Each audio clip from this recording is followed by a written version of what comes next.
So you guys want to come down here? We're going to be working down here for a little bit. Sorry. No, you're fine. You got to take them out of the bag, but since I've already done this demonstration once, they're already out of the bag. But it's just a little simple device with a wedge. So I tell you, my first problem I made is that I'm used to doing straight trenches, and like most contractors, and like even the ACO salesman, I'm used to doing straight trenches. So I ordered these clips and said, I need one at every joint, because that's where they're supposed to come, one at every joint, right? So that's what I ordered. I ordered one for every joint, plus one starter one, because these are made to go around the edge of this channel, and when you put them around the edge of this channel, there's enough room to slip that channel in. That sounds great until you start doing a radius, because now all of a sudden you got a half-inch gap between them, and this no longer fits on the joint, so I had to slide them back to the joint, like that one. So now I don't have enough of these. And so on Saturday, when we were deciding we were getting ready for you guys to do this, and we were getting everything out, we realized we didn't have enough chairs like most contractors would until the last minute. We said, now how are we going to install it? So now I got to show you the other methods to install it too, because I don't have enough chairs. I'm just saying, it's so So here we are. We're going to do this in a couple different methods, because we didn't order the chairs right. We can't wait for the chairs like most contractors. Because guess what? We're installing it today, not next week. So, here we go. Alright, so I don't like holding the channels up in place, so first thing we usually do is we're going to put some blocks down. Set these up on.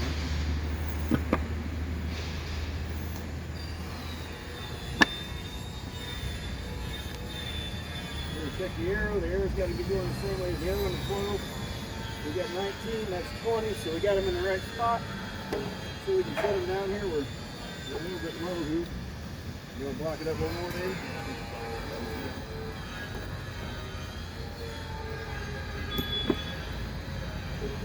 So we get this, about as close as we can to it, and we don't line it up. And now, to do a radius, you're going to set yourself a pin at the radius point. Usually your surveyor is going to give you that radius point. He's going to come out there and he's going to, use his fancy GPS instrument. He's going to put a little peg in the ground that says this is where it is. And so we would set a pin down there in the radius, and generally you concrete that in so you don't move it around. Because if you start holding it and moving it, everything gets weird on you. So you got to get it in there firm enough, and then you're going to want to take your tape measure. And this is a 27-foot radius, right? So we're trying to do a 27-foot radius here. And so you're going to pull this thing, and 27 is to the center of the trench. So we're going to 26, like 9 1/4 looks like. So 26, 9 1/4. So I got to hit that same measurement all the way around here to get this in the center. So I'm going to put this here. Dave's going to try to help me here. So that's not where we need to be. Kind of like that. So now you can see we got a little gap back there. That's why our chair is not going to work. So we got to put the chairs in from the end. So the easiest way to do these, we'll both grab a chair.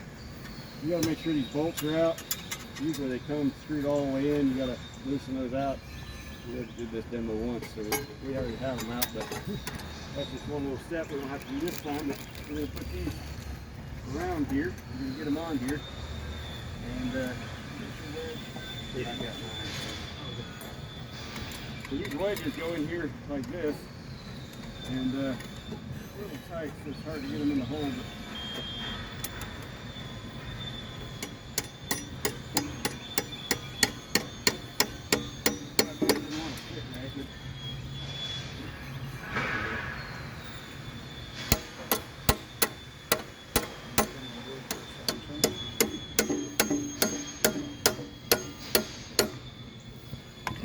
So you want to put those in like that and get them on there.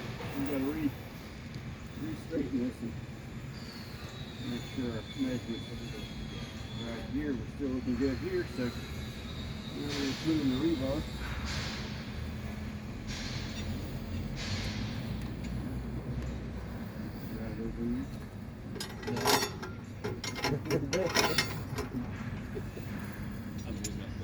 And I didn't do a very good job last time. Brent had to pull it out. Where my big boy came.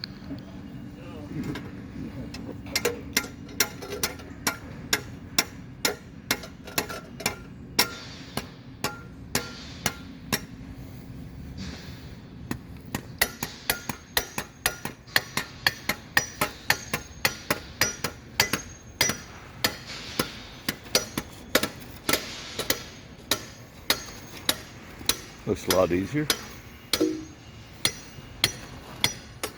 But these guys like a good workout. The thing you don't want to do is you don't want to hit the side of the channel because they're really brittle. And when you're swinging that hammer around there, you accidentally hit the side of the channel. Never happened to me. You're going to be in that motel room a couple more days while you're waiting on that ACO channel to show up. Just saying. The colder it gets, the more brittle they get too. Well, they're plenty brittle without any help, I can tell you that. They don't need a lot of help. All right.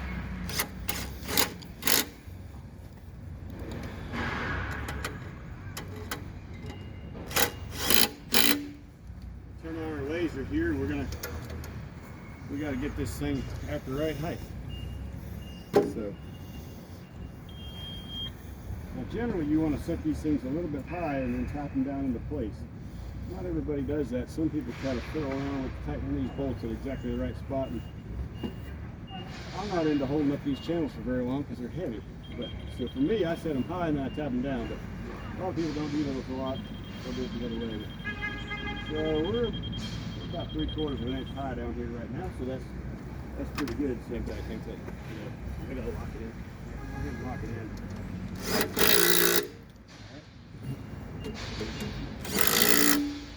Kind of picking up on it just a touch here. Yeah, exactly. I was picking up on it just a touch so I can get these blocks. If you don't, you have to beat them out there with a hammer. And then no clearance. Like David's going to do right now. Like that. So then you're beating them out of there with a hammer on a fragile channel, which is, I wouldn't really recommend it, but you know, when you're a rookie, you just do what you got to do.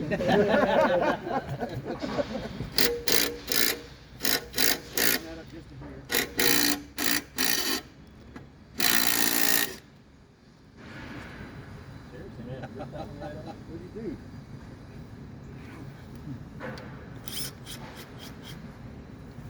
You take these guys anyway. What you get when you pay $2 an hour?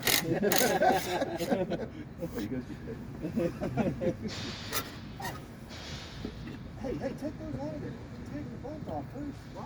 Can't you see I'm holding this thing? It's heavy. Hold it up. Just trying to make this as realistic as possible to the field. This is the banter on a job site, Oh, by yeah. the way. Yeah. You fool, what are you doing? There's usually much more. Yeah, I was the language A little bit more solid. colorful than that. That was the most polite. All right, so we're a little high. We got a little gap. You know, this is normal. This is what it takes. So don't worry, we got a fix for it. First thing we're going to do is re-level this thing. We're going to try to set these two crossbars here. Need to get on perfect level so that we can get this thing at the right elevation. David, if you'll hold this, let's see this kind of good here first, I guess.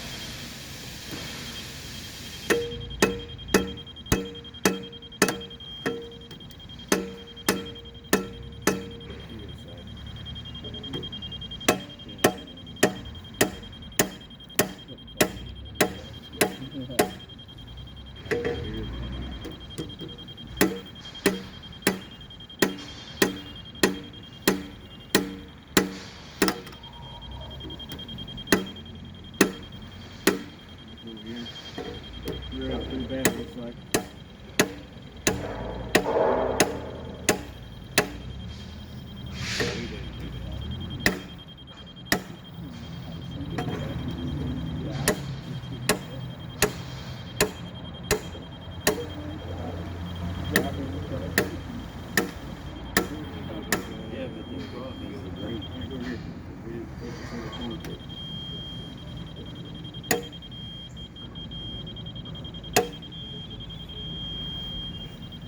Okay, that one's leveled up more than all this time. you only have one joint, one at each joint, it's a little faster to level, but on a radius, it's old. That's what it is. You know? That one doesn't have a thing. It doesn't have a bolt. You're like, what are we going to do? Yeah, ripped right off. Get it out. Alright, hold on. And I got a bag too, right? Bring me on the bag? Literally, Yeah. sheer bolt. It's still in there. And then the surface one. Take David anyway. You picked me up at the damn corner drugstore to come work with you today. I thought that Give was it to Home Dave. Depot. Home Depot.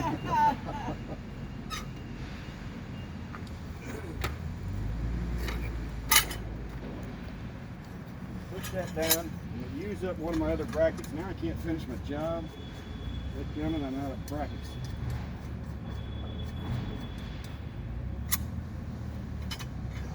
I gotta take it out of here.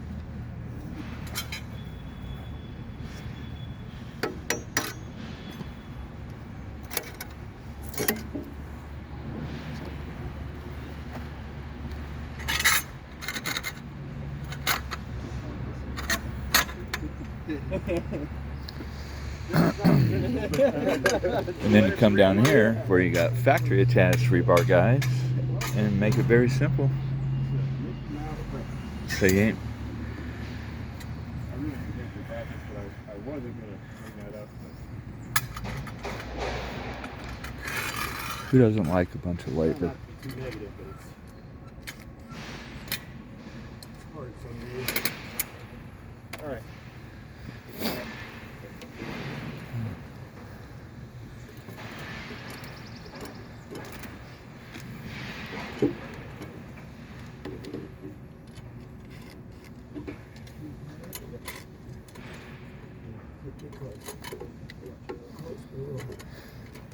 You know, Warren, it was six years ago when we installed that first ACO, and I put it out of my mind. I knew it was difficult, took 500% longer, but this is bringing it all back. It's like a nightmare. Yeah, really. Yeah, You wonder why people keep buying that stuff.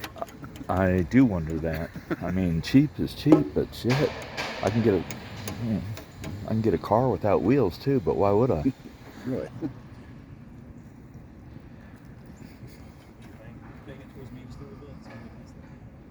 That one we actually had to cut too. Yeah, I know, because they don't make any 45s or fittings. Yeah. Reset this one because now we slid it.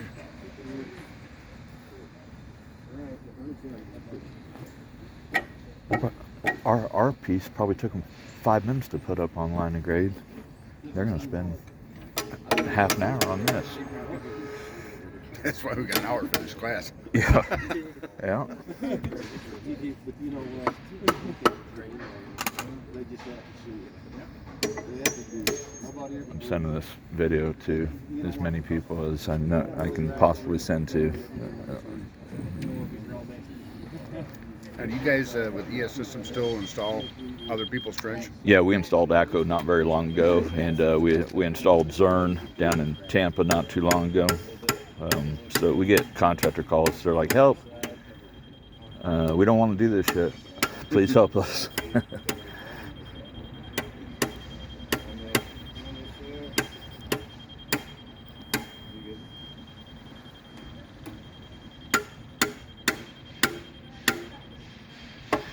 See, this is why ACO has cartoons that make it look easy. You know, their installation video, it's a cartoon. Because if it was real life, people would not want to do it. The problem is that when you drive rebars and these big holes, you want to go down and just because of the way the brackets are, it doesn't allow you any flexibility. So now we got to figure out how we're going to get that channel joint aligned. So I got a few little tricks up my sleeve that I've done over the years. So probably my first method would be I'd take a nice good thick steel pin. I'm going to drive it out here and get some tie wire and just try to pull that thing over. So I'm kind of old, so I'm going to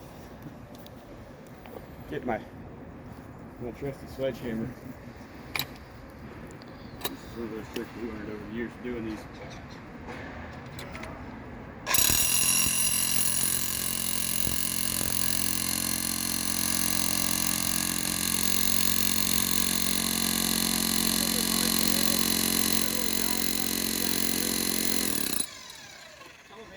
hammer drill.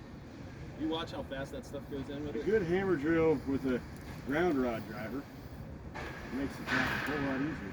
And those stakes that we drove in over there for the first piece of channel were probably over 50 pounds. And the hammer drill just drives it right in. So if you got a contractor that's putting in a lot of trench, get the hammer. And by the way, our installation manual recommends that. ACO won't tell you anything about that because they've never installed it. From their office, it looks easy just to drive those rebar in there. That's called the first group. The salesman's favorite term is, well, all you got. All you gotta do is this. Devil's in the details. Yeah, it's the catch-all of it's easy.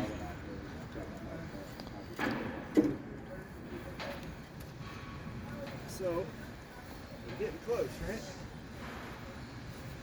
Still don't want to go even when I pull on it.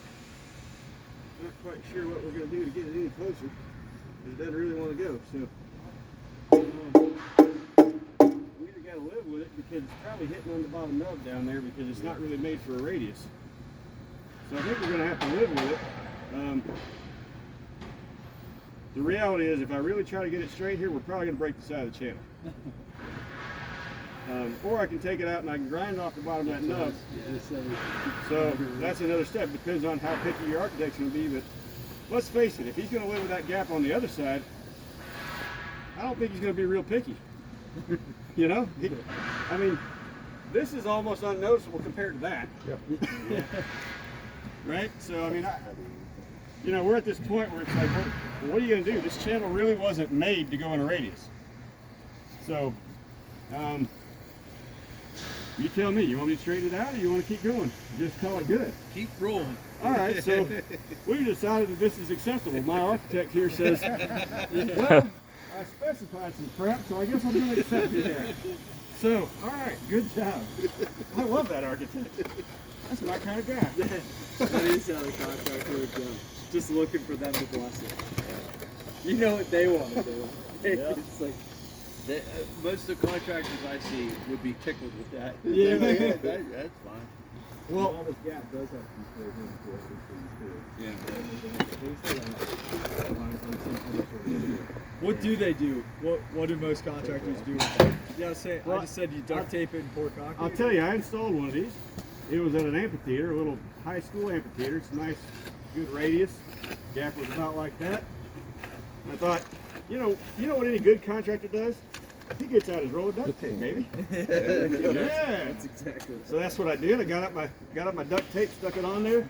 I said, we're good. I poured concrete in the morning. I feel good about it. So I went home, got myself a nice night of sleep.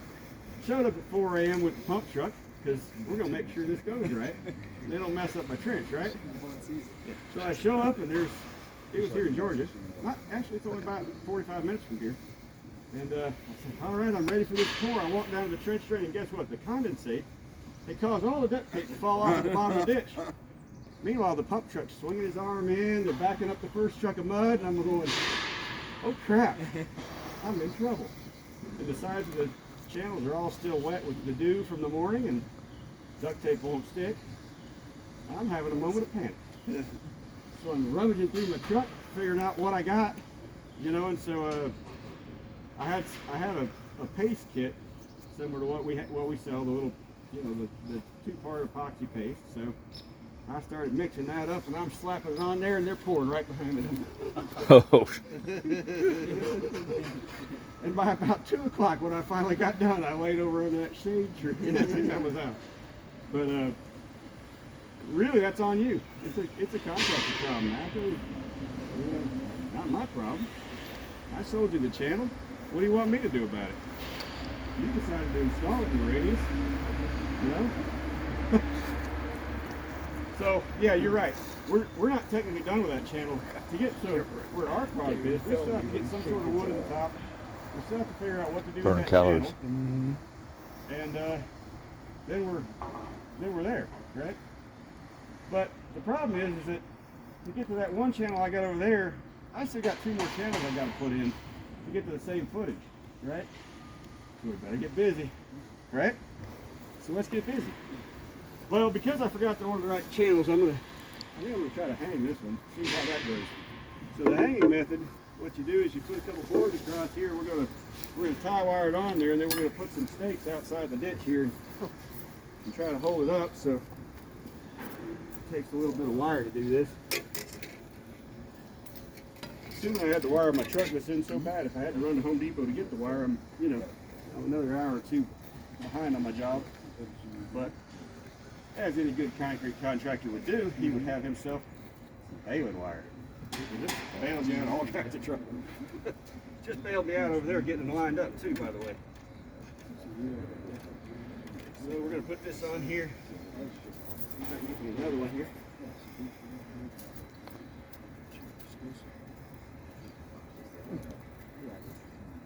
Is that going to be a shaky video?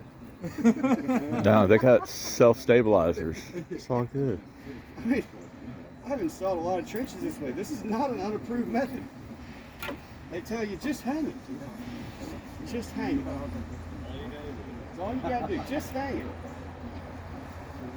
Easy install. By the way, I've learned one strand of wire will never hold something. All you got to do is just hang it.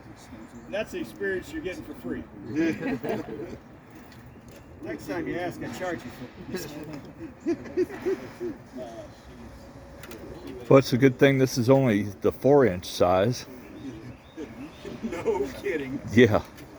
The 8 and 12 inch size are so heavy you got to set them in there with an excavator. And every time you want to move them, you got to get a sling on them because they're literally like 300 pounds. I'm old. It hurts. I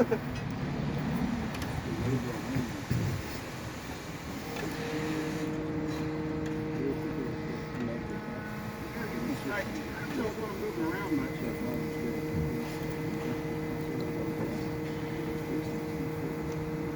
Most of our crew don't know how to tie wire tight, so what we do is we get them all set up there, and since the wires are not tight, then you come back and everything's all over the place, and you're like, what the heck?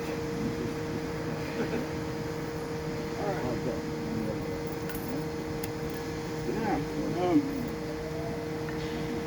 if you're going to do this method, there's a couple ways to do it. We can put some blocks on the bottom, hold it up, write some pins on each of the legs, or you can set up a form board down the hole outside and set it on the form board, but then you got to set up a whole other form board and level it. That's actually what I prefer to do, is to set up a form board and level it and hang these things.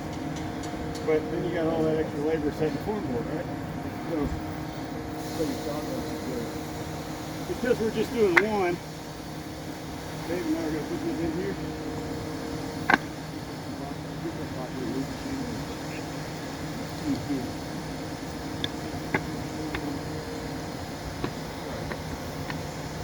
Make sure our arrow's going the right way, so that's going there. That's the right channel number.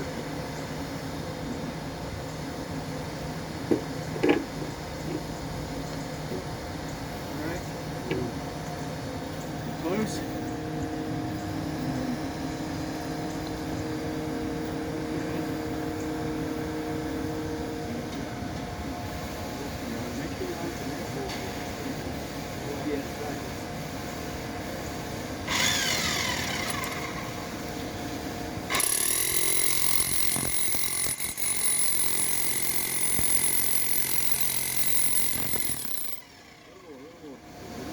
In the middle to the bottom of it.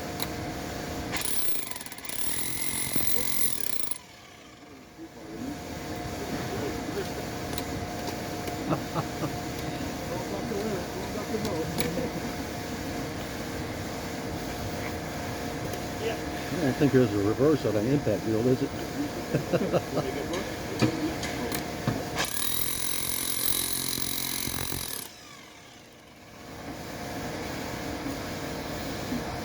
When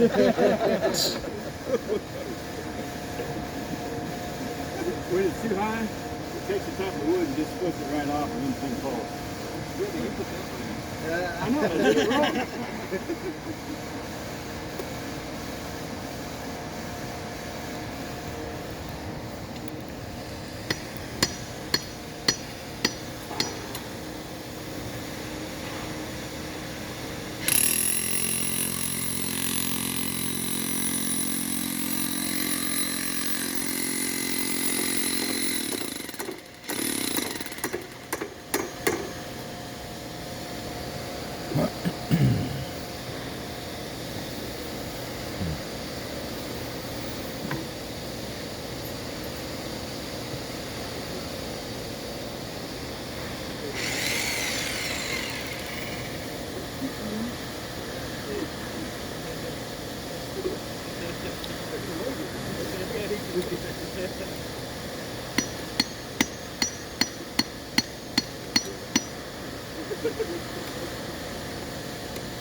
By the way, this is Robert Finn and David Potter with Erickson's Trench Train. Robert Finn's owner, David Potter, national sales manager.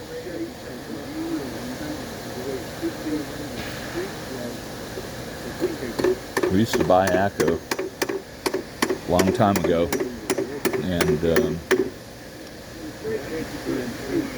decided to start building our own trench with the features and benefits that we wanted to see that make it easy to install. So we got rid of, the idea of heavy sections. We built it in feet. All the rebar guides and plywood, big concrete anchors, exact run lengths, no cut charges, and install is 500% faster at least with Dura Trench. 8-foot standard sections, but we could do 10-footers, 16-footers. Like I say, we could build exact run lengths, and we do it every size, and we do every slope. And we can do neutral too, but 2-inch through 4-foot wide is our standard sizes. And if you want to get in and off the job quick and have it done and have it work forever, our trench drain will outlast the building it's going in. So, to give you an idea, the channel is a glass reinforced polymer concrete, so it's not like ACO's polymer concrete that's full of aggregate and a little bit of resin. Ours is mostly resin and fiberglass and ceramic beads, and it's durable as hell, and you could drop it without breaking it, and you could ship it without it being busted when it gets to you. So I mean, I could toss a piece of this off the roof and nothing's gonna be wrong with it. So it's night and day differences. We also factory attach the end caps and outlets, and so you don't have to do it in the field like you do with ACO. So it's a game changer. If you haven't tried it, you need to do yourself a favor and save yourself the misery and the time and the labor that you're paying the crew to put something in when it doesn't need to take that long to put trench drain in.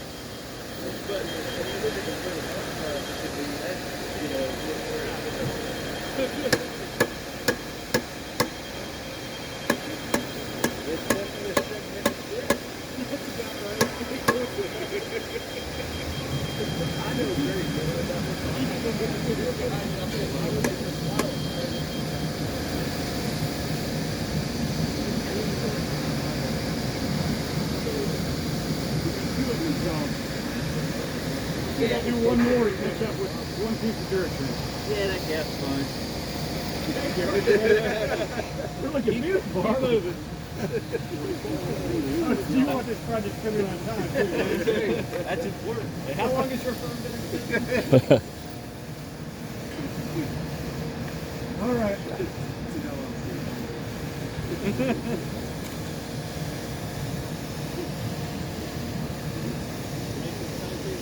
All right, the final method that ACO recommends is putting concrete mud patties under it. So let's do some mud patties. Everybody loves a mud patty, right? So we already mixed some concrete on the last one. We didn't let it set up real good on purpose. We're trying to reuse it, so we're gonna put it in here. But generally, you want to mix the concrete up. You want to keep it really stiff. You can't add a lot of water to it because the principle behind this is you're going to set it on a stiff patch of concrete and you're going to bump it down, and the concrete's got to hold the weight of this channel up, which is pretty significant. And so if it's too wet, the whole thing just sinks down and you can't maintain your grade. So you want to use a really tight concrete mix. And so this is slightly wet, and it needs to be a little bit wetter than this is right now, but because of what we're doing, all right, David, you want to pile it up right here?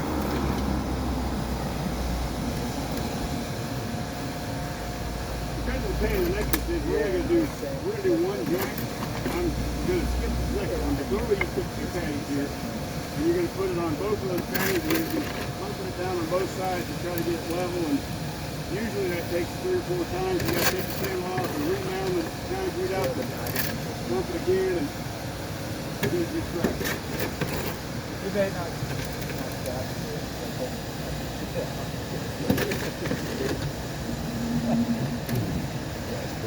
I just sit there and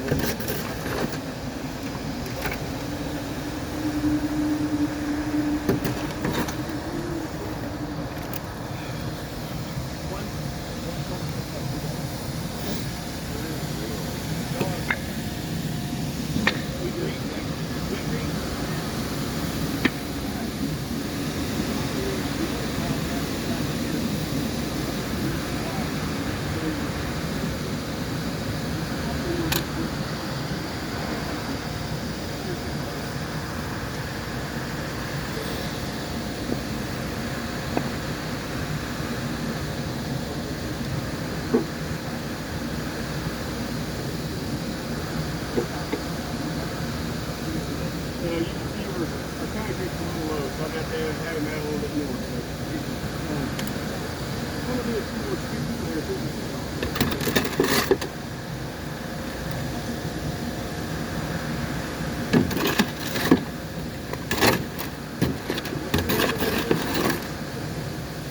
They vary, but these are around 35 pounds. Obviously, the shallow ones are a little less, so these ones up in the 55-pound range. But keep in mind, the problem, like Jason said, is that the 8-inch trenches and the 12-inch trenches are several hundred pounds. And in case you didn't know, OSHA only allows you to pick up 50 pounds. So even the deep channels of this, you're not allowed to pick by yourself. You're supposed to have 2 people to pick it. Anyway, it slows you down a bit.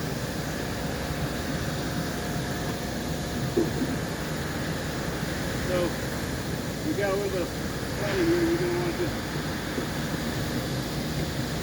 try to tap in place, and then because it's radius, it wants to wiggle a little bit. So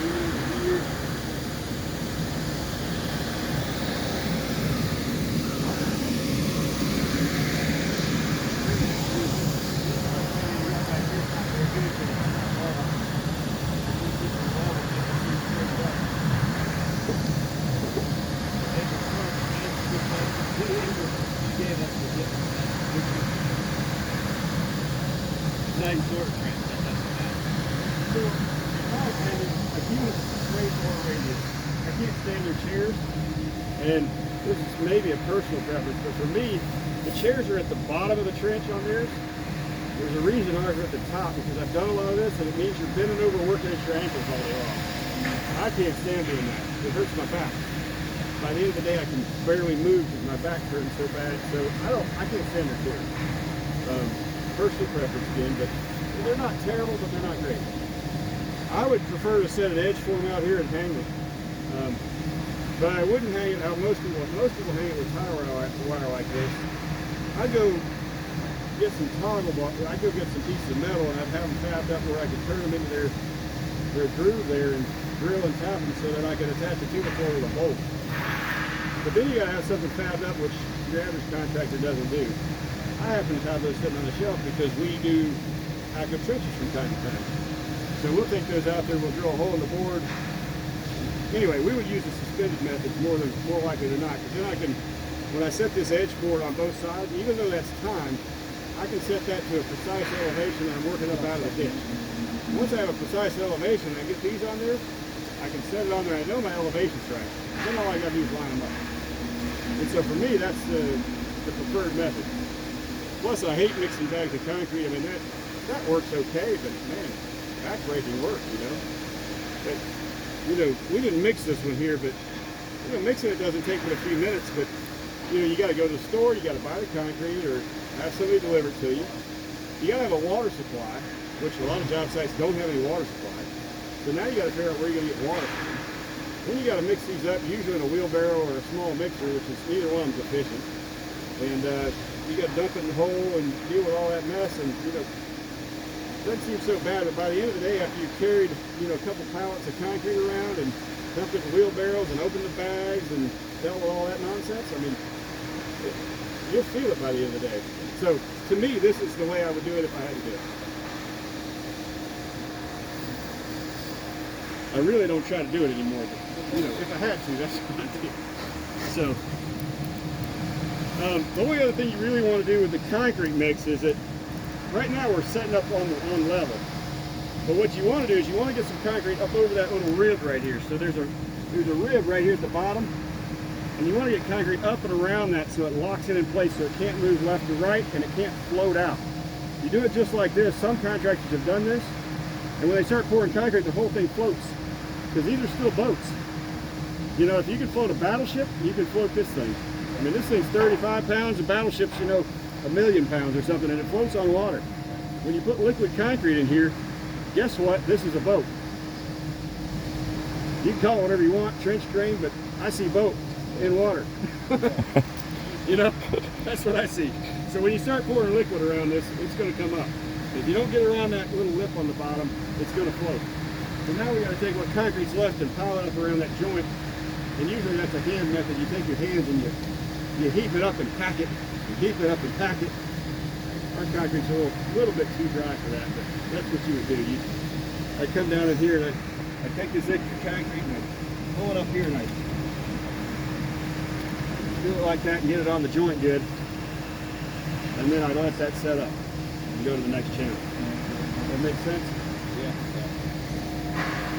So, I don't know how long we've been out here, but we've now effectively installed one section of Dura Trench.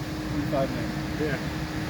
And if you're not an experienced contractor, a lot of this stuff takes you longer. I mean, I've just done this so long, it's like second nature to me. But, you know. Yeah, if you've never done it before, yeah. I can tell you, I kind of make this look easy, but it's not quite as easy as, you know, for a lot of guys. Yep.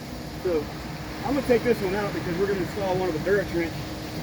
And I'm going to try to make this take as long as I can, but I don't know how to stretch it for you. That took about an hour, Robert. Well, Right at 45 minutes. 45 minutes, yeah. our goal is we got to put that in for the same amount of time we did the method when we were installing Dura Trench. I like to put a block at the far end. So we're just going to block it up here somewhere. And then, David, if you'll set that in down in the bell, you'll notice because we have a nice bell there, we don't need any blocks at that end. We're going to just set that in there. The bell on this end acts as our blocking. So ACO doesn't really have any kind of a significant bell here. There's nothing for it to sit on. Yeah. You know, ours has a bell, so I have to block one end. And then I'll have to move this over so I can tape on it.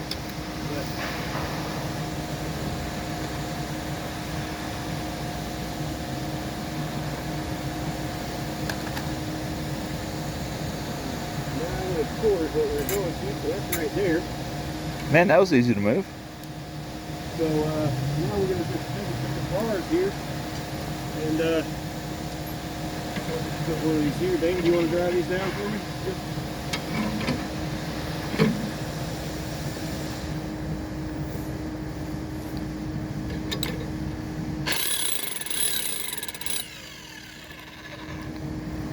Made him pull out the last ones. He didn't want to drive it very deep anymore.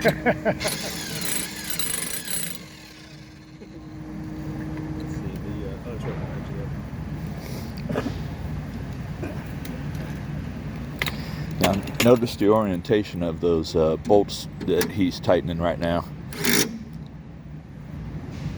Some of our competitors have the bolts facing towards the dirt and you can't get an impact wrench on it.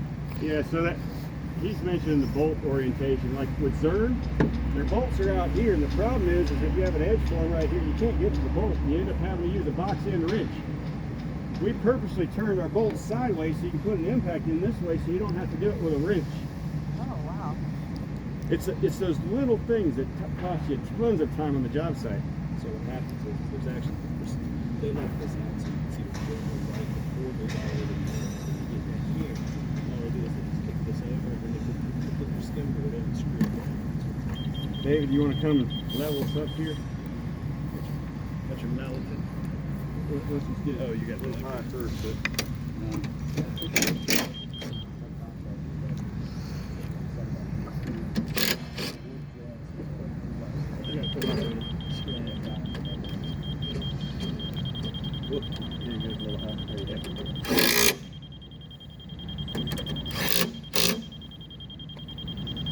Behind you.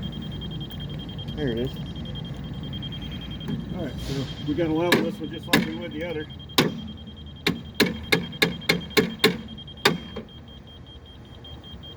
Go too far? Yeah, about right there. There we go.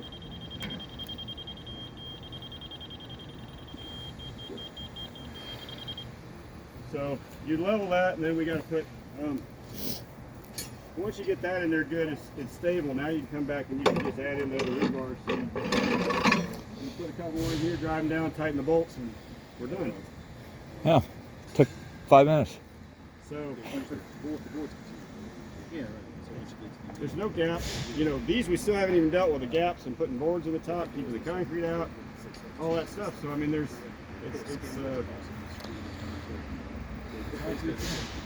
which one you rather install? Yeah. I mean, it's pretty self-explanatory in my mind. I got other shit I'd like to do today. Yeah. Yeah. Yeah, so basically they take a board, they'll just cut a board, you know, like a piece of plywood. Piece of our pallet. So they just lay it right over the top of that joint and they just screw it down. on top of it. Yeah, a lot of times we'll even just take a 2-4, we'll lay it. When the plywood's normally in here, we won't see the joint, but normally the plywood would be here. You just put a little board there and you just screw it off. Just keeps that joint from making sure you don't have any movement at all. But And then trench acts like one piece during the pour. yep. So obviously that's a little different speed of installation and ease of installation. Oh man. And until you've actually seen it done, it's hard to argue it. But once you've done that a few times, and then you do this a few times, your contractor's going to thank you. He's going to like you a lot better. It'd be the last time he installs ACO.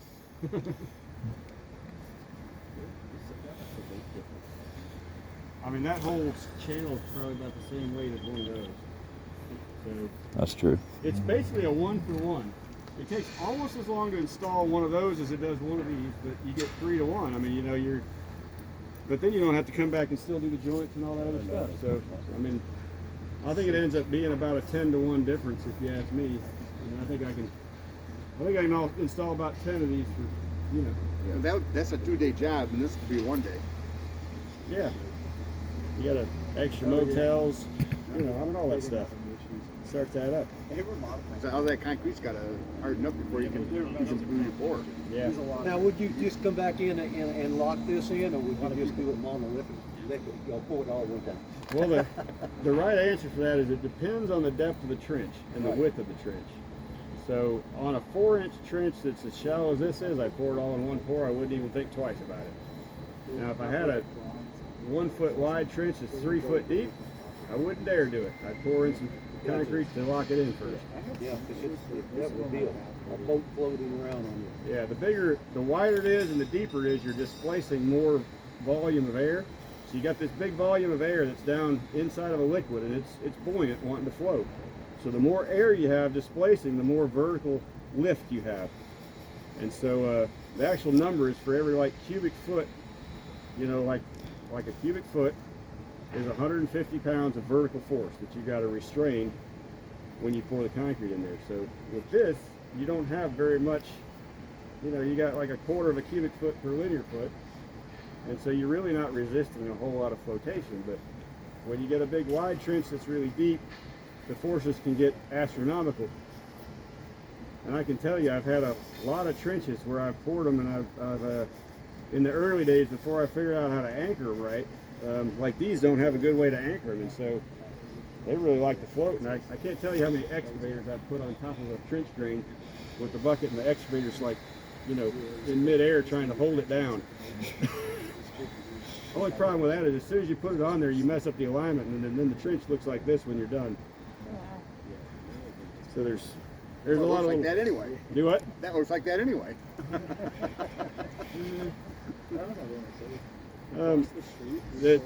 I wanted to make one more thing. I want to show you one more thing about these trenches.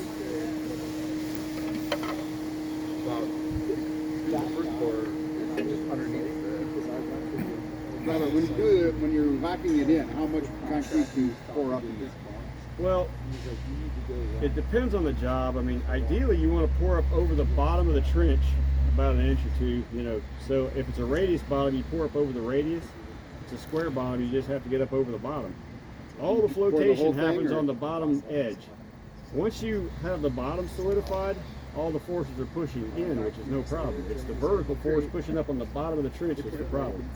So if you can get the concrete solidified on the bottom surface of the trench, you're good.